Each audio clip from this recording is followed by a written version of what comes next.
amamos, oh Cristo, y te bendecimos. Tú lo diste al mundo. Entonces se lo entregó para que lo crucificaran, y Pilato escribió un letrero y lo puso encima de la cruz. En él estaba escrito: Jesús el Nazareno, el Rey de los Judíos. Al mismo tiempo, crucificaron a 2 ladrones, uno a la derecha y otro a la izquierda. Los que pasaban por allí le insultaban meneando la cabeza y diciendo: «Tú que destruías el santuario y en 3 días lo levantabas, sálvate a ti mismo.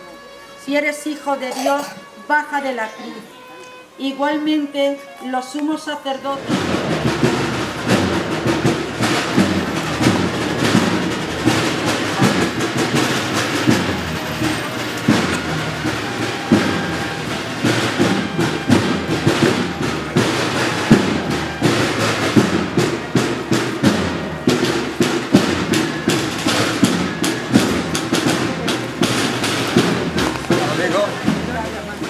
Amigo.